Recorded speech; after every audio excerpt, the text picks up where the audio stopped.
बच्चों, आज मैं अ, कक्षा 12 जीव विज्ञान अध्याय 1 जीवों में जनन, उसमें भाग 2 के बारे में अध्ययन करेंगे। इसमें नेक्स्ट टॉपिक है डी, पुटी भवन एवं बीजाणु जनन। क्या है? पुटी भवन एवं बीजाणु जनन।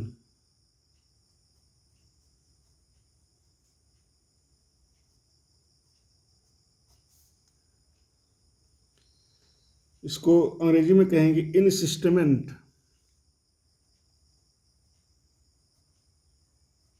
इनसिस्टमेंट and sporulation.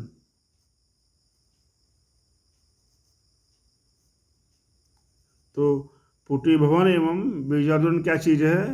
Encystment and sporulation. इसमें क्या होता है कि जो ये अमीबा है,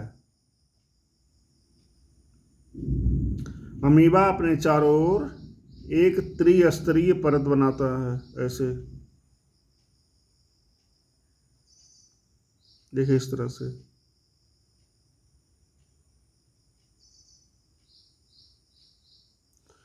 और ये विषम परिस्थितियों में ऐसे पड़ा रहता है। धीरे धीरे इसका जो केंद्रक है वो कई बार क्या होता है, विभाजित होता है, और बार बार विभाजित होकर के बहुत सारे लगभग 500 के आसपास क्या बनाता है, केंद्रक बनाता है। ऐसे यहाँ पे, और प्रत्येक केंद्र के चारों ओर क्या होती है, कोशिका द्रव्य इकट्ठा हो जाती है। जब परिस्थितियाँ विषम परिस्थिति समाप्त हो जाती है तो क्या होता है, इसका जो पुटी है धीरे धीरे क्या होता है, समाप्त हो जाता है, टूट जाता है। और जो अमीबा है, छोटे छोटे अमीबा, जिसे अमीबिली कहते हैं, क्या होते हैं, इससे बाहर निकल आते हैं। तो ये हो गया क्या चीज़, अमीबा। ये चीज़ क्या हो गया, उसका पुटी हो गया। ये सब छोटे छोटे क्या हैं, केंद्रक हो गए। ये भी केंद्रक, देखिए केंद्रक। और फिर इसे कहते हैं अमीबिली या छोटे अमीबा, या सूक्ष्म क्या है, सूक्ष्म अमीबा। इसे कहते हैं सूक्ष्म अमीबा। ये जो पूरी प्रक्रिया से कहते हैं हम पुटी भवन एवं बीजाणु जनन। तो जो बच्चे लिखना चाहें, यार नोट बना लिए, लिखिए उसको। अब हेडिंग डाल लिए तो लिखिए, विषम परिस्थिति में अमीबा अपने कूटपाद को संकुचित करके अपने चारों ओर एक त्रिस्तरीय आवरण, ये चीज त्रिस्तरीय आवरण या पुटी, पुटी क्या कहते हैं, शिष्ट, स्रावित करता है, जिसे पुटी शिष्ट कहते हैं। इस घटना को, अब जो बच्चे नोट बना रहे हैं तो नोट में ऐसे लिखें, इस घटना को पुटी भवन इनसिस्टमेंट कहते हैं। अनुकूल परिस्थितियों के समय यह अमीबा बहुविभाजन द्वारा बहुत से सूक्ष्म अमीबा, ये सूक्ष्म अमीबा ये है, इसे कहते हैं स्यूडोपोडियोस्पोर। क्या कहेंगे इसको, स्यूडोपोडियोस्पोर।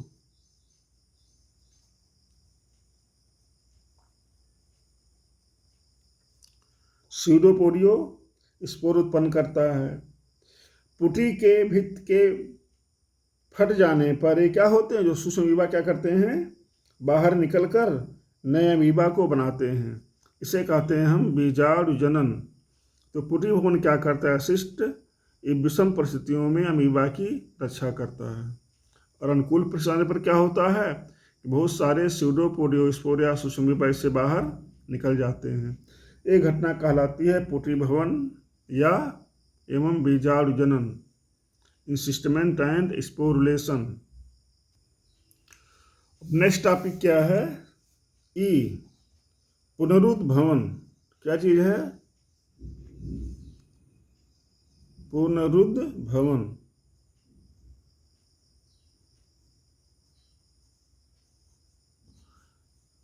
इसका अंग्रेजी है रीजनरेशन। रीजनरेशन, पुनरुद्भवन या रीजनरेशन क्या चीज है? इस क्रिया में अगर हम किसी जीवधारी के शरीर को कई टुकड़ों में बांट दें तो क्या होगा? प्रत्येक भाग वृद्धि करके नया जीवधारी बनाता है। इसका प्रमुख उदाहरण है हाइड्रा। ये है हाइड्रा, ये हाइड्रा का शरीर है, ठीक ना। इसमें बहुत सारे टेंटिकल निकले हुए हैं, इसका मुख यहाँ पे है। अब इस अगर हाइड्रा को हम क्या करें, कई भागों में बांट दें, ठीक, इससे क्या होगा? प्रत्येक भाग से क्या होगा? नया हाइड्रा बन जाएगा। तो ये वाला पोर्शन है हाइड्रा, ये वाला, तो फिर इससे क्या होगा? नया हाइड्रा बन जाएगा। इस वाले से भी क्या होगा? ये वाला पोर्शन है, ये आगे वृद्धि करेगा और इससे भी क्या होगा? नया हाइड्रा बन जाएगा। ये वाले पोर्शन से भी क्या होगा? ये आगे वृद्धि करेगा और इससे फिर नया हाइड्रा बन जाएगा। और बाद में चल कर क्या करेंगे? बड़े बड़े हाइड्रा, यंग हाइड्रा बन जाएंगे।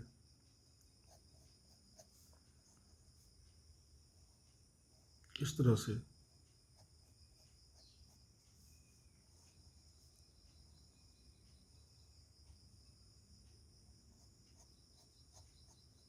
इस प्रकार से देखा जाए तो इस क्रिया में क्या होगा कि किसी जीवधारी के शरीर को अगर हम कई भागों में बांट दें तो प्रत्येक भाग से क्या होगा?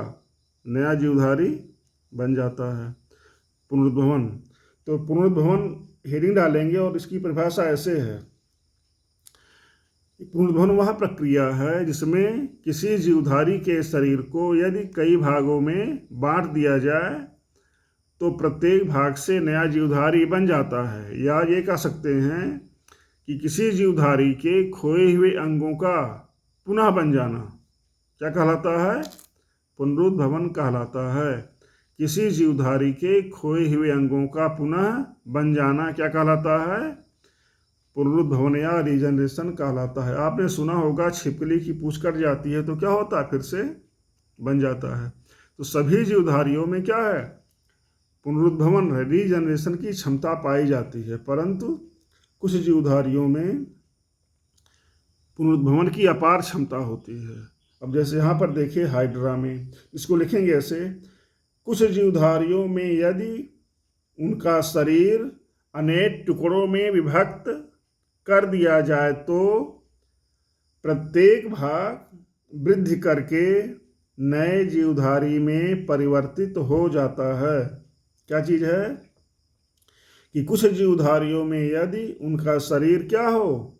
अनेक टुकड़ों में विभक्त कर दिया जाए तो प्रत्येक भाग वृद्धि करके क्या करता है?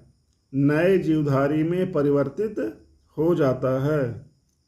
इस क्रिया को पुनरुद्भवन या पुनर्जनन कहते हैं।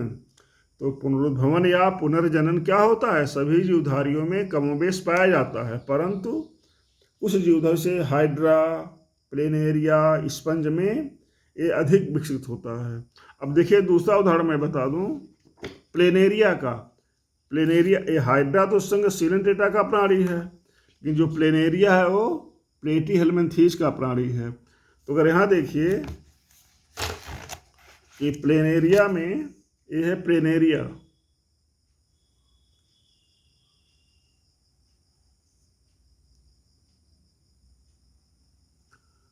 ये प्लेनेरिया हो गया।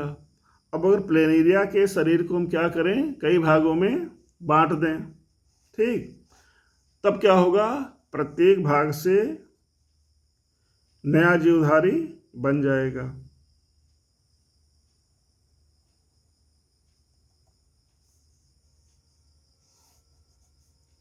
ये देखिए जैसे यहाँ पे है कि प्लेनेरिया के शरीर को क्या किया जाए?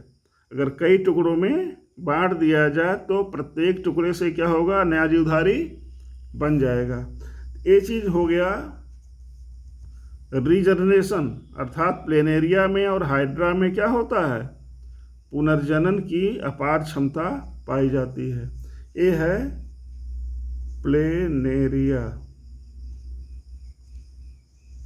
प्लेनेरिया संघ प्लेटीहेल्मिन्थेस का प्राणी है। ऐसे स्पंजों में भी होता है, अर्थात पुनर्जनन की क्षमता लगभग सभी जीवों में पाया जाता है। इसमें क्या है, शरीर के खोए हुए अंगों का पुनः बन जाना क्या कहलाता है, पुनरुद्भवन या पुनर्जनन कहलाता है। नेक्स्ट है जैम्यूल। यफ क्या है, जैम्यूल।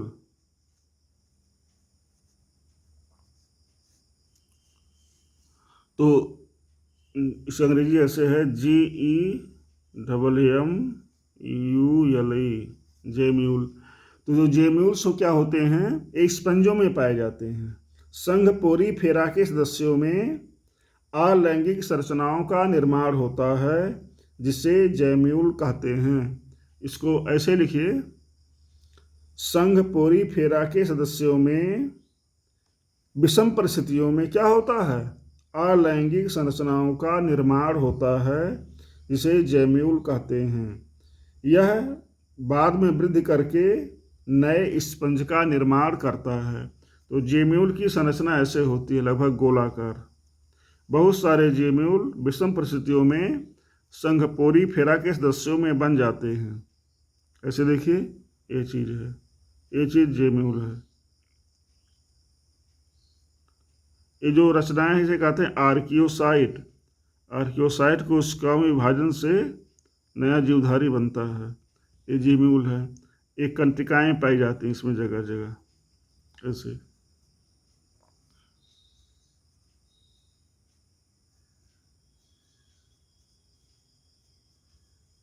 ये कंटिकाएं हो गई। तो ये हो गया कंटिकाएं, इसे कहते हैं हम कंटिकाएं।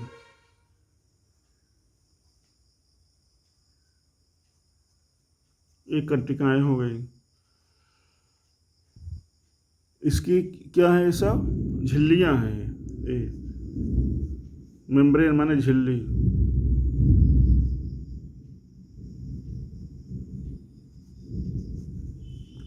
कंटिकाओं को पाते हैं स्पाइक्यूल, SPICULE, स्पाइक्यूल्स। झिल्ली मीन्स मेम्ब्रेन।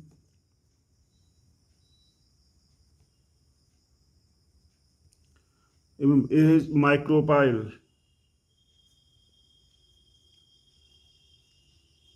माइक्रोपाइल। ये द्वार हो गया है। और यहाँ पे जो कोशिकाएं होती है इसे कहते हैं आर्कियोसाइट, आर्कियोसाइट।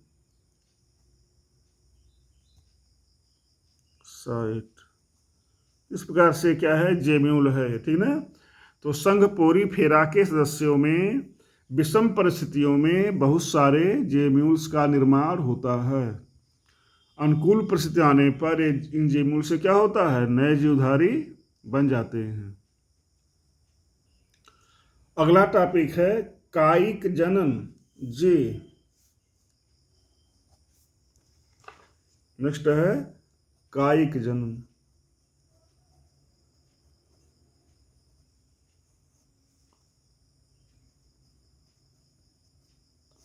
इसकी अंग्रेजी क्या है, वेजेटेटिव रिप्रोडक्शन, वेजेटेटिव रिप्रोडक्शन।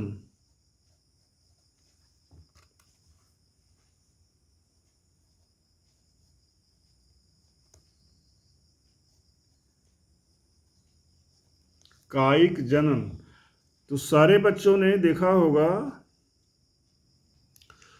सभी बच्चे कायिक जनन, वेजेटेटिव रिप्रोडक्शन के बारे में देखा होगा आपने, कि गन्ना है, आलू है। अगर गन्ने को कई भागों में क्या किया जाए, ये गन्ना मान लो है, ठीक, इसको कई भागों में काट दिया जाए और जमीन में बो दिया जाए तो क्या होगा, प्रत्येक भाग से गन्ना बन जाता है, इसमें गांठें होती हैं। ऐसे ही दूब घास है, दूब घास को और क्या किया जाए, कट कर दिया जाए तो क्या होगा, प्रत्येक भाग से नया दूब घास बन जाएगा। आलू है, तो आलू को क्या किया जाए, जिसमें आँख पाई जाती है। आलू में क्या होता है, गड्ढे होते हैं, ठीक ना। इन गड्ढों में इसे कहते हैं आँख, इसमें कलिकाएं पाई जाती हैं। इसे कई भागों में काट के क्या किया जाए, जमीन में बो दिया जाए, तो इससे नए पौधे बन जाते हैं। आप देखिए गन्ना, दूब घास, ठीक ना, आलू या ब्रायोफिलम अजूबा की पत्ती है, इससे क्या होते हैं, नए नए पौधे बन जाते हैं। इस प्रकार से क्या होता है कि जीवधारियों के कायिक शरीर के विभिन्न भागों से नए नए पौधे बनने की क्रिया को हम क्या कहते हैं, कायिक जनन कहते हैं। इसको लिखिए परिभाषा के रूप में कि पौधों के कायिक भागों जैसे जड़, तना, पत्ती, क्या चीज, जड़, तना, पत्ती एवं कलिका आदि से नए पादप के निर्माण की प्रक्रिया को क्या कहते हैं, कायिक जनन कहते हैं। ऐसे पौधों के कायिक भागों जैसे जड़, तना, पत्ती एवं कलिका आदि से नए पादप के निर्माण को क्या कहेंगे हम, कायिक जनन कहते हैं। और वे संरचनाएं जिनसे नए पौधे उत्पन्न होते हैं उन्हें कायिक प्रवर्ध क्या कहते हैं, उन्हें कायिक, वे संरचनाएं जिनसे नए पौधे उत्पन्न होते हैं जैसे जड़, तना, पत्ती आदि जो भी है, उन्हें हम क्या कहते हैं, कायिक प्रवर्ध। अंग्रेजी ऐसे हो गया प्रोपैग्यूल, प्रोपैग्यूल्स कहते हैं, क्या कहते हैं, प्रोपैग्यूल्स कहते हैं।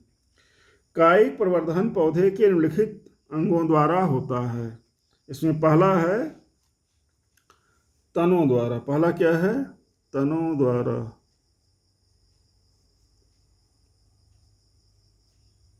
तनों द्वारा कायिक जनन। तो अनेक पौधों में जो कायिक जनन है क्या होता है, उसके तनों द्वारा होता है। अगर तने के टुकड़े कई टुकड़े बांट दिए जाए तो क्या होगा, प्रत्येक भाग से नया पौधा बन जाएगा। तो यहाँ पर देखिए जो तने क्या होते हैं, ये कई प्रकार के होते हैं। तने तनों में क्या होता है, जो कायिक जनन है उसके नंबर 1 क्या है, भूमिगत तनों द्वारा। तो तने तो कई प्रकार के होते हैं, वायवीय तने होते हैं और जो आप देखते ही हैं आम, पीपल, बरगद में। कुछ पौधों के तने क्या होते हैं, भूमिगत होते हैं, ठीक ना। तो तनों में दूसरा क्या है, वायवीय तने एक हैं, और क्या फिर दूसरा भूमिगत तने हैं। तो यहाँ पर जो कायिक जनन है कैसे होता है, भूमिगत तनों द्वारा होता है। तो भूमिगत, तो हम ऐसे लिखेंगे, ध्यान दीजिए, अनेक पौधों में कायिक जनन नंबर ए भूमिगत तनों, भूमिगत तनों द्वारा।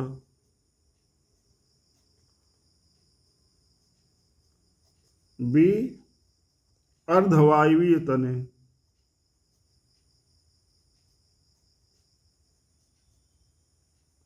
अर्धवायवीय तनों द्वारा। और सी क्या है, वायवीय तनों द्वारा, वायवीय तनों द्वारा। अर्थात पौधों में कायिक जनन उसके जड़, तना, पत्ती द्वारा तो होता ही है, और तनों द्वारा पहला हेडिंग है तनों द्वारा। तो तनों में एक होता है भूमिगत तना, अर्धवायवीय तना और वायवीय तना। इसमें पहला है ए भूमिगत तनों द्वारा कायिक जनन, भूमिगत तनों द्वारा कायिक जनन।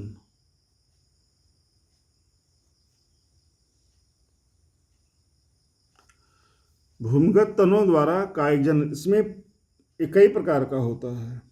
इसमें पहला है कंद, पहला क्या है, कंद।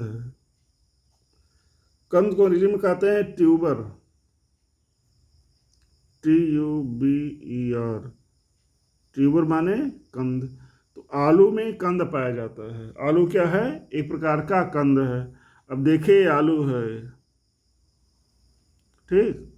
तो आलू में आपने क्या देखा है कि जगह जगह क्या होती हैं, आंखें होती हैं। ऐसी रचनाएं गड्ढे नुमा रचना होती है, इसे हम क्या कहते हैं? आँख कहते हैं, ठीक ना। इन आँखों में सल्क पाए जाते हैं, ध्यान से देखिएगा, ये आँखें हैं, इसमें कलिकाएँ पाई जाती हैं। अब इस आलू को हम क्या करें? कई भागों में बांटें, जिसमें एक या दो आँख हो, तो क्या होगा?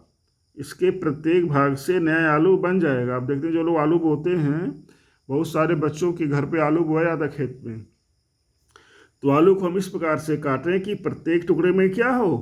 आँख हो, ठीक ना। एक गड्ढेनुमा रचना पाई जाती है, जिसे हम क्या कहते हैं? आँख कहते हैं।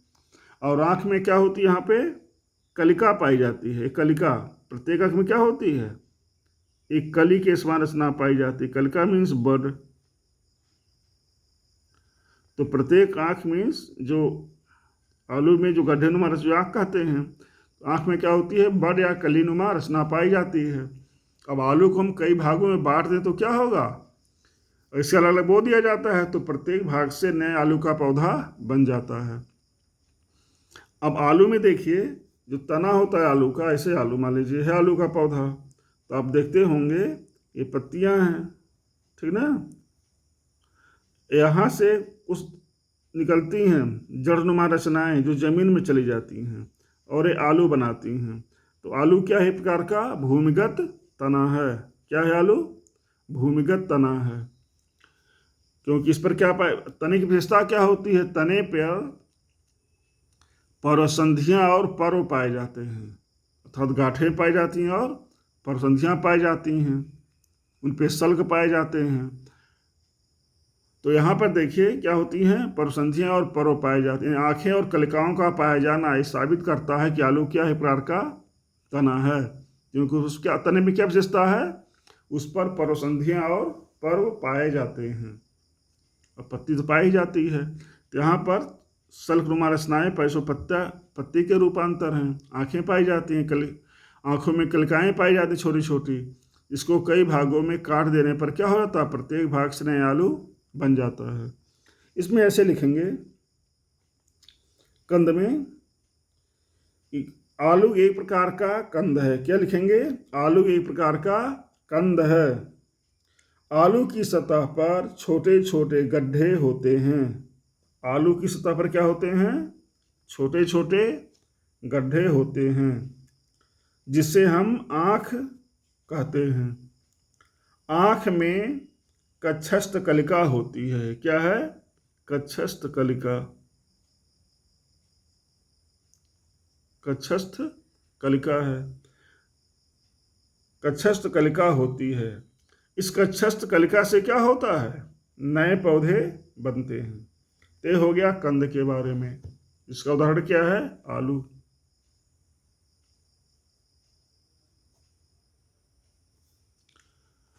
नेक्स्ट है सेकंड, प्रकंद।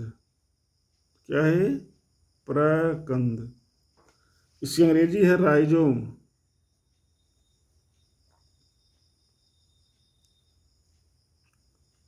प्रकंद मीन्स क्या होता है? राइजोम होता है।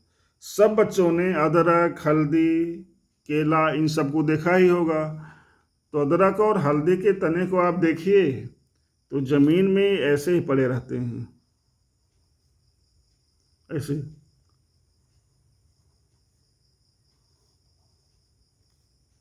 इस जैसे से होता है, ठीक ना। अदरक में, हल्दी में, ठीक ना।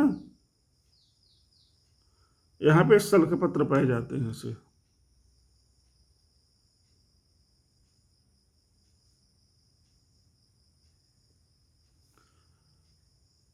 और जड़ें भी पाई जाती हैं।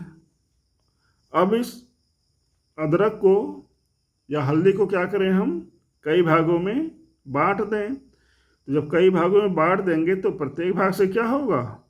नया पौधा तैयार हो जाएगा। इसमें ऐसे लिखेंगे प्रकंद या राइजोम के बारे में। ध्यान दीजिए, प्रकंद की विशेषता क्या होती है? यह भूमि में क्षैतिज या समानांतर रूप से पाया जाता है। इस प्रकार से क्षैतिज या समानांतर रूप से पाया जाता है। कौन? प्रकंद। इसमें अदरक और हल्दी आता है।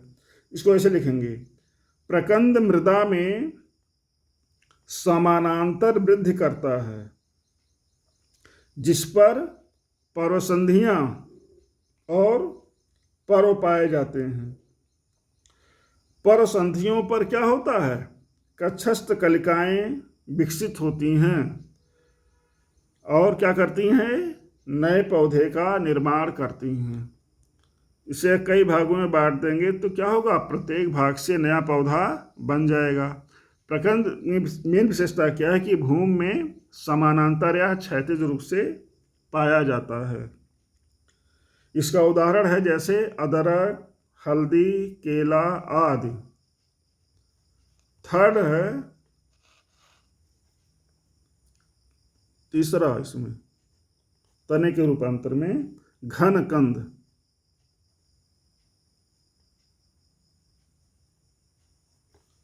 घन कंद को कहते हैं कार्म, CORM। एक कार्म क्या है? घन कंद है। ये जो घन कंद है इसका उदाहरण क्या है? अरवी, बंडा, जिमीकंद। सब बच्चों ने अरवी बंडा को देखा होगा, जिमीकंद को देखा होगा। तो अरवी बंडा क्या है? घन कंद हैं। जिमीकंद कान या ओल कहते हैं, वो क्या है? घन कंद है।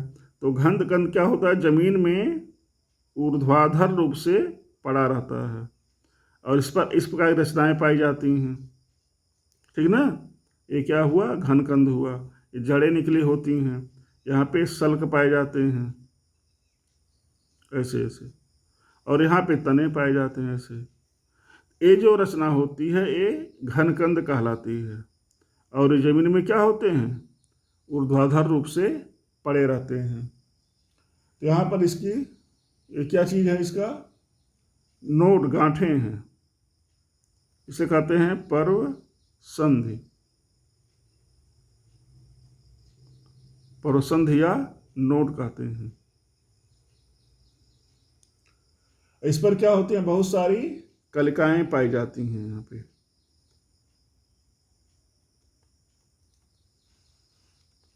कलिका मीन्स क्या हुआ? बड। बड मीन्स कलिकाएं पाई जाती हैं। अब आप सब बच्चे देखिए प्रकंद और घनकंद में अंतर क्या है। प्रकंद जैसे अदरक, हल्दी, ये सब क्या होते हैं? भूमि में क्षैतिज रूप से या समानांतर रूप से पाए जाते हैं। और घनकंद जैसे अरवी, अरवी आपने सब बच्चे देखे होंगे, अरवी ऐसे होता है। अरवी की सब्जी सब बच्चे खाते ही होंगे, ऐसे से अरवी आपने देखा होगा। अरवी बंडा थोड़ा बड़ा बड़ा होता है, तो बंडा हुआ अरवी है या ये जिमीकंद है। ठीक ना? तो अरवी, बंडा और जिमीकंद क्या होते हैं? भूमि में ऊर्ध्वाधर रूप से खड़े रूप में पाए जाते हैं। इसको वैसे लिखेंगे, नहीं डालेंगे घनकंद कार्म और लिखेंगे घनकंद मृदा में ऊर्ध्वाधर रूप से वृद्धि करता है। क्या करता है? भूमि में ऊर्ध्वाधर रूप से वृद्धि करता है। इनकी परसंधियों पर पाई जाने वाली कक्षस्थ कलिका से क्या होता है? नया पौधा बनता है। तो ऐसे लिखेंगे पूरा, घन कंद मृदा में ऊर्ध्वाधर वृद्धि करता है। इनकी परसंधियों पर पाई जाने वाली कक्षस्थ कलिका से क्या होता है? नया पौधा बनता है। जैसे किसमें? अरवी में, ये बंडा है, बंडा में, और किसमें? जिमीकंद। तो अरवी, ठीक, ये बंडा, और ये क्या है? जिमीकंद। जिमीकंद को कान या ओल भी कहते हैं। ठीक ना? नेक्स्ट है सल्ककंद। चौथा क्या है? सल्ककंद है।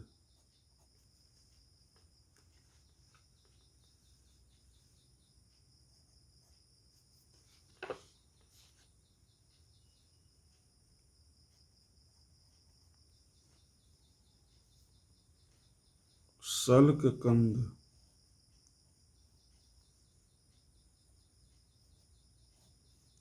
सल्ककंद अंग्रेजी है बल्ब।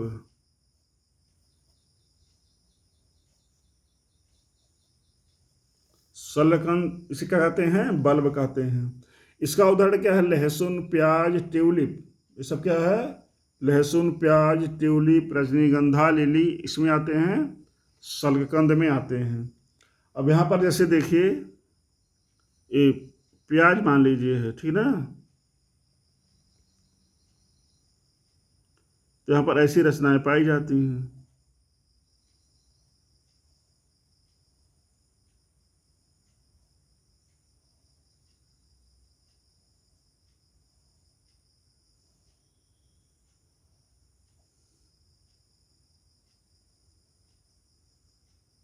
ये है, ठीक, ये है जड़ें, जड़ है। ये जो रचना होती है संघनित तना, संघनित तना है। और ये इसके क्या हैं? सल्कपत्र हैं। क्या हैं? सल्कपत्र। यहाँ पर आलू इसमें प्याज में क्या होता है? भोजन सल्क पत्रों में संग्रहित रहता है, सल्क पत्र है, ठीक ना? स्केल लीव, तो बहुत सारे सल्क पत्र यहाँ पे हैं, ठीक ना? ये संघनित तना है। तो सलकंद क्या है? इसमें तना छोटा, इसको लिखिए ऐसे, इसमें तना छोटा एवं संघनित होता है, ठीक है? ये तना है स्टेम इसका, सलकंद का। तो सलकंद में तना छोटा एवं संघनित होता है। और भोजन क्या होता है? सल्क पत्रों में एकत्रित होता है। एक सल्क पत्र हैं इसके, सल्क पत्रों में एकत्रित होता है। ऐसे इसमें तना छोटा एवं संघनित होता है और भोजन सल्क पत्रों में एकत्रित होता है। सल्क पत्रों की कक्षस्थ कलिकाएं, इसमें क्या होती हैं? कक्षस्थ कलिकाएं होती हैं। ये क्या है? कक्षस्थ कलिका।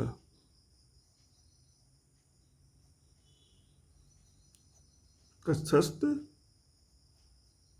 कलिका, इसका अंग्रेजी है ऑक्सिलरी बड।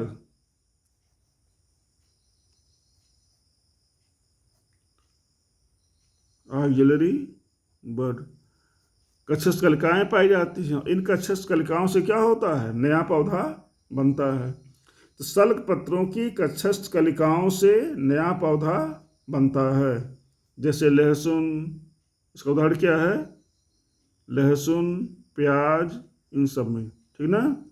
लहसुन, प्याज, ट्यूलिप, रजनीगंधा और लिली, ये सब क्या हैं? सल्क कंद के उदाहरण हैं, ठीक ना? ये हो गया सल्क कंद। इसके बाद है, ये तो पहला था क्या? भूमिगत तना। नेक्स्ट बी क्या है?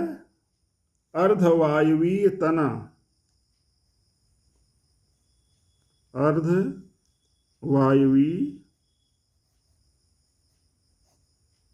तना। जो अर्धवायवीय तने होते हैं क्या होते हैं? इसको लिखिए, यह भूमि के समानांतर वृद्धि करती है। अर्धवायवीय तना जैसे दूब घास, ब्राह्मी, ये सब हैं, ठीक ना? दूब घास, ब्राह्मी, पुदीना, इस किसमें आते हैं? अर्धवायवीय तनों में आते हैं। जो अर्धवायवीय तने हैं क्या करते हैं? यह भूमि के समानांतर वृद्धि करते हैं, जिनका कुछ भाग भूमि में और कुछ ऊपर की ओर होता है। इसमें मुख्य पहला ऊपरी भूस्तरी, इसे कहते हैं ऊपरी भूस्तरी। इसको थोड़ा संक्षेप में बताएंगे। इसका अंग्रेजी में कहते हैं इसको रनर, ऊपर भूस्तरी या रनर। इसमें आता है दूब घास, खट्टी बुट्टी, ब्राह्मी, शकरकंद, ठीक है? यह मृदा की सतह पर क्षैतिज रूप से बढ़ता है। तो सारे बच्चे लोग दूब घास के बारे में देखा ही होगा, ठीक ना? तो दूब घास की क्या होता है? जमीन पर समानांतर रूप से, क्षैतिज रूप से बढ़ता जाता है। इसके प्रत्येक भाग कई भागों में काट दें तो क्या होगा? प्रत्येक भाग से नया पौधा बन जाएगा। इसे कहते हैं ऊपर भूस्तरीय। सेकंड है अंतः भूस्तरीय। क्या है? अंतः भूस्तरीय। इसका अंग्रेजी है सकर। जीव विज्ञान में जो जूलॉजी है, जूलॉजी में पढ़ाया जाता सकर माने चूसक, ठीक है ना। जैसे जोंक में सकर चूसक होता है, तो इससे क्या करता है, वो भोजन को चूसता है। यहाँ पर अंतः भूस्तरीय को भी अंग्रेजी में सकर नाम दिया गया है। इस जैसे पुदीना, इसका उदाहरण थे, यहाँ देखिए ऊपर भूस्तरीय, इसका उदाहरण है दूब, खट्टी बुट्टी, ब्राह्मी, शकरकंद। लेकिन ये जो अंतः भूस्तरीय है, इसका उदाहरण है पुदीना, गुलदाउदी। इसमें मुख्य तना भूमिगत होता है। इसमें क्या होता है? मुख्य तना भूमिगत होता है। और भूमिगत, अब जैसे देखिए तना ऐसे ही जाता है, किसमें? पुदीना में। यहाँ पर मान लो पत्ती निकली हुई है यहाँ पे, ठीक ना। यहाँ पे जो भूमिगत तना है, अगर इससे कट दिया जाए, कट कर दें, तो क्या होगा? ये जो पोर्शन है, इससे नया पौधा बन जाएगा। तो जो ये क्या है? अंतः भूस्तरीय। जैसे पुदीना और गुलदाउदी में, इसमें मुख्य तना क्या होता है? भूमिगत होता है। और भूमिगत तने की परसंधियों, गांठों से क्या होता है? नया पौधा बन जाता है, जो ऊपर की ओर चले जाते हैं। ये वायवीय तने हुए और पूरा ये वाला पोर्शन क्या हुआ? भूमिगत हुआ। कुछ पार्ट क्या होते हैं? भूमिगत होते हैं, और कुछ पार्ट क्या होते हैं? ऊपर की तरफ होते हैं। इसको तोड़ के क्या करते हैं? अलग कर लेते हैं। तो अंतः भूस्तरीय उदाहरण क्या हुआ? पुदीना और गुलदाउदी। नेक्स्ट है थर्ड, इसे कहते हैं भूस्तरीय। इन सब में बहुत थोड़ा थोड़ा अंतर है, ज़्यादा अंतर नहीं है। भूस्तरीय में स्टोलन, STOLON, स्टोलन माने भूस्तरीय। इसका उदाहरण है बेला चमेली। क्या है? बेला चमेली। तो सारे बच्चे बेला चमेली को देखा ही होगा। इसमें तना छोटा एवं संघनित होता है। किसमें? भूस्तरीय में तना छोटा और संघनित होता है। ये मान लीजिए पौधा है, ये तना है, छोटा और संघनित होता है, और ऐसे बहुत सारे पौधे निकले होते हैं, ऐसे फैलते जाते हैं। सब बच्चे ने इसको देखा ही होगा।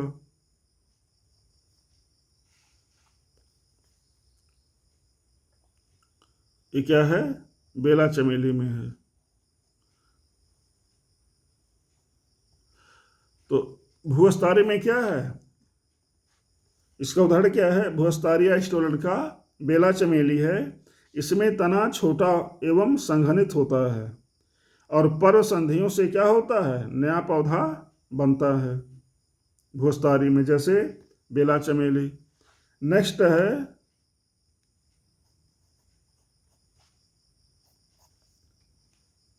भूस्तारिका।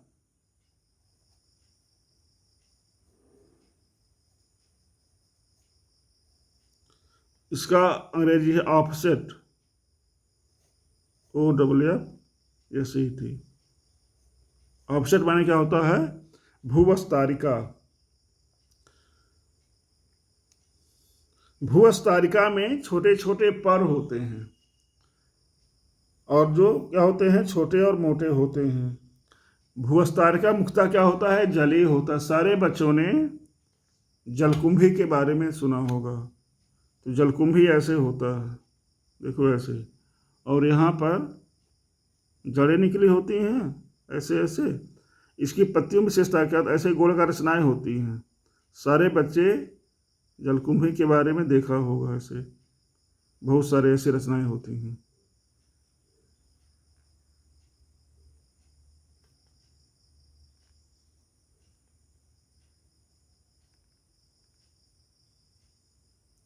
इसको डंठल होती है, बीच में फूली होती है। इसको आप तोड़ के देखेंगे तो यहाँ पे स्पंजनुमा रचना बनाती है।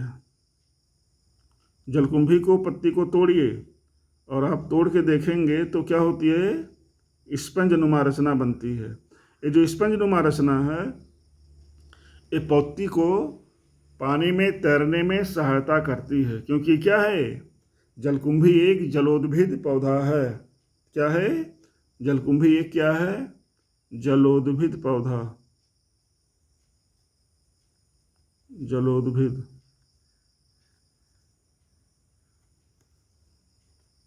हाइड्रोफाइट।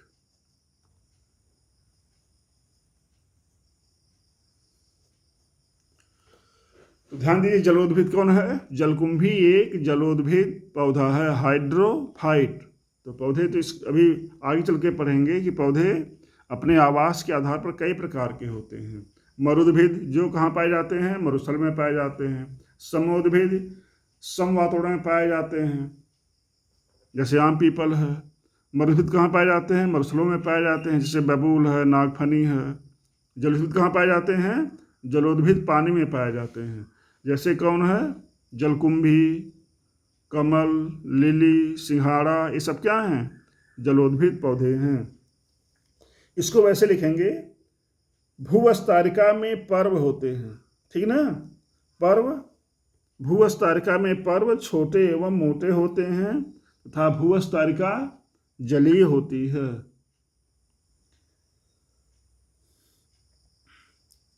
इनकी शाखाओं की पर्व संधियों से ऊपर पत्तियों का समूह और नीचे जड़ों का गुच्छा निकलता है।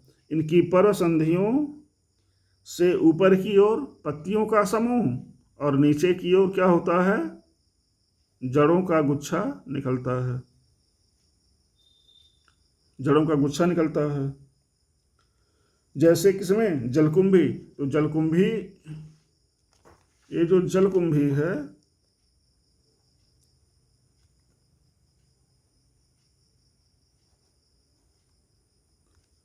जलकुंभी को कहते हैं हम वाटर हाइसेंथ,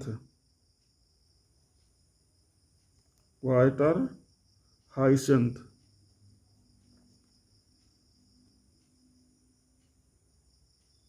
वाटर हाइसिंथ कहते हैं जलकुंभी को, कहते हैं वाटर हाइसिंथ, ठीक ना? इसका वैज्ञानिक नाम है इकॉर्निया, EICHHORNIA,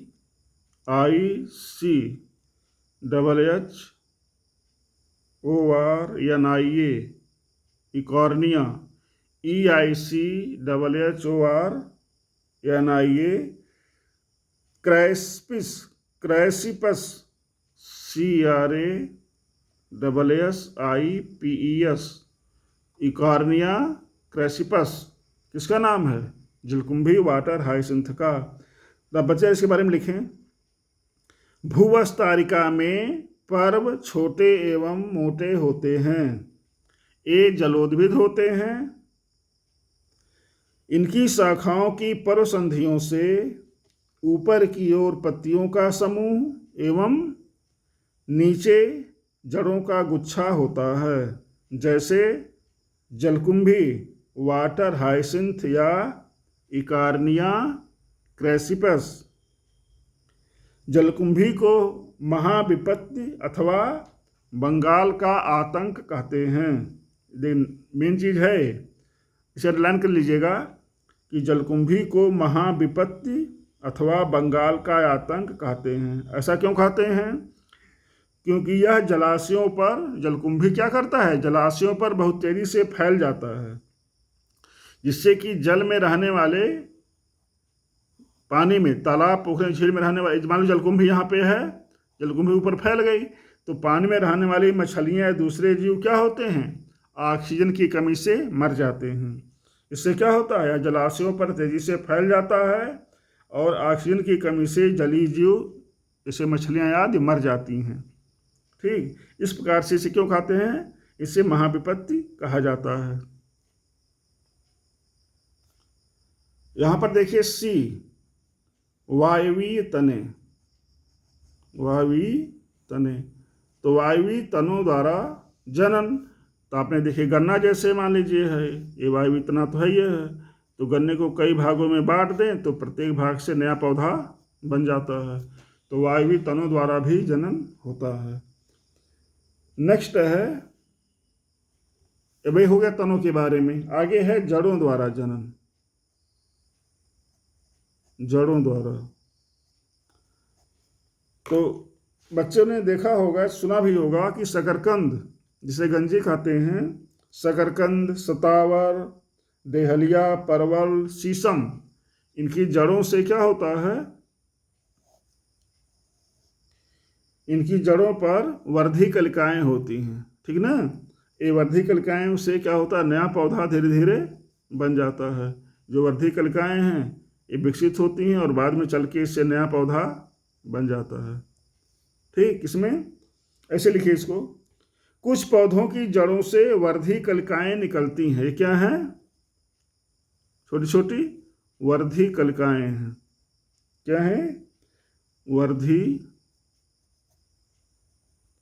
कलिकाएं।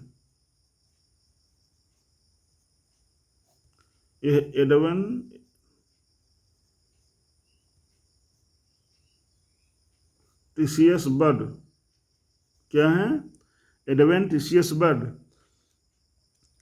तो कुछ पौधों की जड़ों से वर्धी कलिकाएं निकलती हैं, जिससे क्या होता है, नया पौधा बनता है। किसमें, जैसे शकरकंद, सतावर, डेहलिया, परवल, शीशम आदि में, ठीक ना। इससे नया पौधा बन जाता है बाद में चल के। इस प्रकार से देखिए आप कि शकरकंद में, परवल में, डेहलिया में, सतावर में और शीशम आदि में क्या होता है, जड़ों द्वारा जनन होता है, अर्थात नए नए पौधे बन जाते हैं। नेक्स्ट है तीसरा,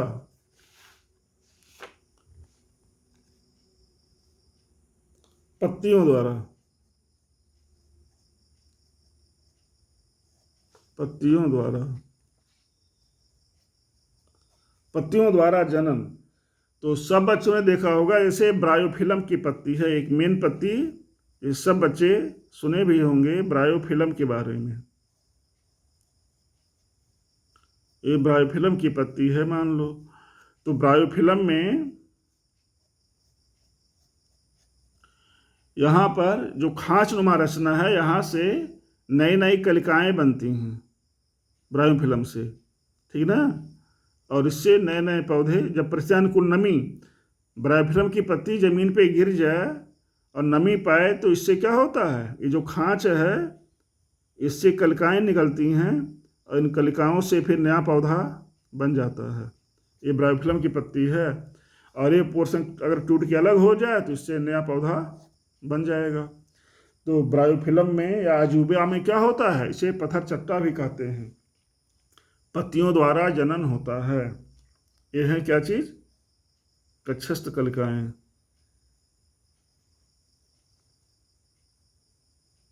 कक्षस्थ कलिका, ठीक ना। ये अजूबा या ब्रायोफिलम की पत्ती है, ब्रायोफिलम। इसे क्या कहते हैं, अजूबा कहते हैं। एनसीईआरटी के बुक में शुद्ध लिखा गया चीज, क्या चीज, पत्थर चट्टा लिखा है, पत्थर चट्टा। ठीक, एनसीईआरटी की बुक में देखिए ब्रायोफिलम क्या लिखा गया, पत्थर चट्टा लिखा है। किसी किसी बुक में क्या लिखा रहता है, अजूबा लिखा रहता है। अंग्रेजी क्या है, ब्रायोफिलम। ये चीज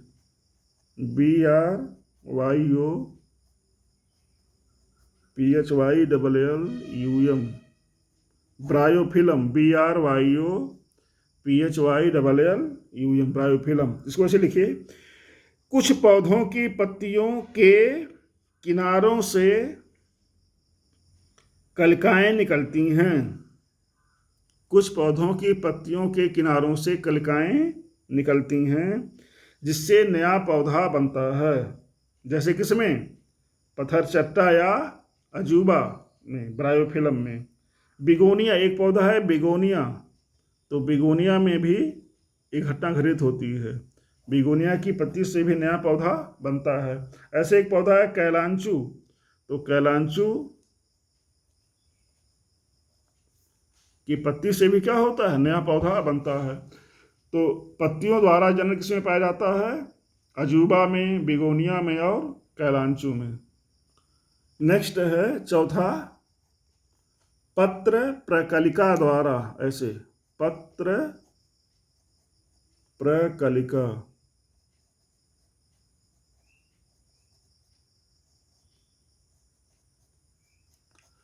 पत्र प्रकलिका द्वारा जनन, अंग्रेजी है बाई बुलबिल।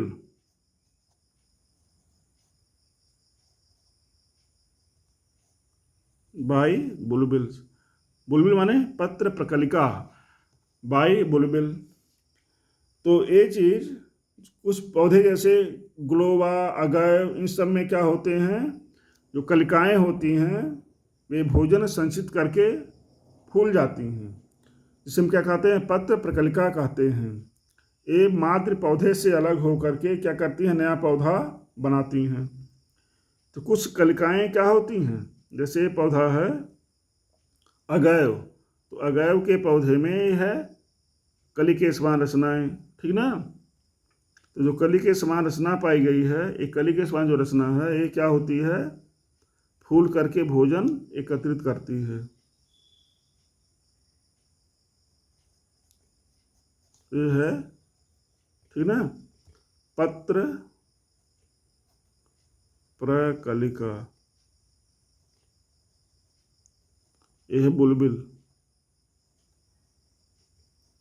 तो बुलबिल या पत्र प्रकलिका क्या है, एक कली के समान रचनाएं हैं, ठीक। इसको ऐसे लिखेंगे, वे कलिकाएं जिनमें भोजन संचित होता है उसे हम पत्र प्रकलिका कहते हैं। वे कलिकाएं जिनमें भोजन संचित होता उसे हम पत्र प्रकलिका कहते हैं। पत्र प्रकलिकाएं मातृ पौधे, मान लो मातृ पौधा है, ठीक ना, जहाँ पे पत्र प्रकलिका बना हुआ है, तो पत्र प्रकलिकाएं क्या करती हैं, मातृ पौधे से अलग होकर नया पौधा बनाती हैं। तो क्या लिखेंगे, वे कलिकाएं जिनमें भोजन संचित होता है उसे पत्र प्रकलिका कहते हैं। पत्र प्रकलिकाएं मातृ पौधे से अलग होकर नया पौधा बनाती हैं। जैसे किसमें, ग्लोवा, ग्लोवा बल्बीफेरा, एक पौधा क्या है, ग्लोवा बल्बीफेरा। तो ग्लोवा बल्बीफेरा में एक पौधा है अगैव, इसका उदाहरण है ग्लोबा बल्बीफेरा, दूसरा है अगैव। अगैव किताब में बना हुआ है आदि। नेक्स्ट एक पॉइंट और है, उसे नोट कर लीजिए, वो है क्लोन। सब बच्चों ने क्लोन के बारे में पढ़ा होगा। Clone, CLONE, clone. इसकी हिंदी है, किसी किसी किताब में दिया है पुंजक। तो क्लोन या पुंजक क्या चीज़ है, ये ध्यान दीजिए। ये सारे बच्चे क्लोन या पुंजक को जरूर नोट करेंगे। तो क्लोन या पुंजक क्या होते हैं, आकारिकी एवं आनुवंशिक रूप से एक समान जीवों के समूह होते हैं। इसको ऐसे लिखेंगे, क्लोन या पुंजक आकारिकी एवं आनुवंशिक रूप से एक समान जीवों का समूह होता है, या ऐसे लिखेंगे, आकारिकी एवं आनुवंशिक रूप से एक समान जीवों के समूह को क्लोन कहते हैं। आकारिकी एवं आनुवंशिक रूप से एक समान जीवों के समूह को क्लोन या पुंजक कहते हैं। तो क्लोन भेड़, क्लोन बकरी, क्लोन गाय, ये सब सुना हुआ है आपने। तो जो क्लोन गाय, भेड़, बकरी, ये सब जो होती हैं वे क्या होती हैं, बाह्य आकार की, आंतरिक आकार की और आनुवंशिक रूप से एक समान होती हैं। अगला टॉपिक होगा लैंगिक जनन। Thank you.